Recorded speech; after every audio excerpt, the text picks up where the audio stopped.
corded phasing safety, we're going to go over this real quick because we kind of talked about this before. Again, stay 36 inches away from your cords.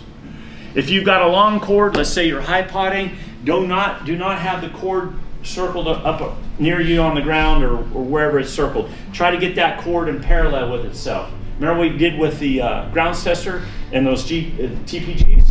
Run that cord, if you're using the one you could have on the ground, go ahead and run it out somewhere and kind of parallel with itself. Don't let it stay coiled up, okay? It's a lot safer. And just stay 36 inches away from it. Real quick, an electric cooperative in Texas called me up and said, hey, we were using your PD25 and we had an arc flash incident. Guys barely, almost got hurt. And you know, we don't have confidence in your tool. So I'm like, okay, let me fly out and I'll give you guys some lineman safety and tool training at the time. And then we'll talk about it and see what you guys want to do about that. So I flew out there, and basically the two linemen that the incident happened to be there, and they told me everything that took place. Okay, and it was neat to see them because they were able to tell me. Can you imagine? This was a close call. It was a very close call, and one of them could have got killed, or step potential could have lost their leg. All right, very close call. And what they did is they used the PD25, and they went to that hot bus. They stayed 36 inches back from their meter head they were trained at, which is good. And they stayed 36 inches away from their cord because they were trained at, and that's good too. And when they went to that hot bus, there was another hot phase right next to the meter head.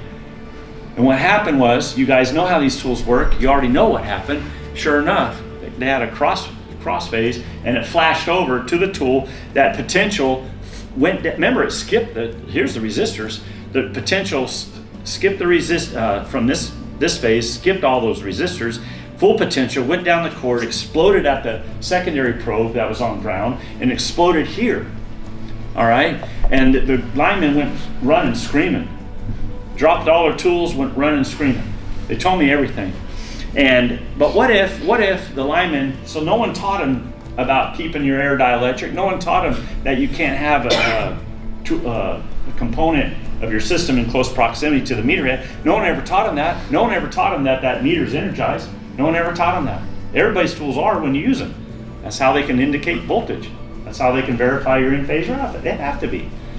And what would happen if one of those guys had that cord next to his leg, next to his thigh with that full potential?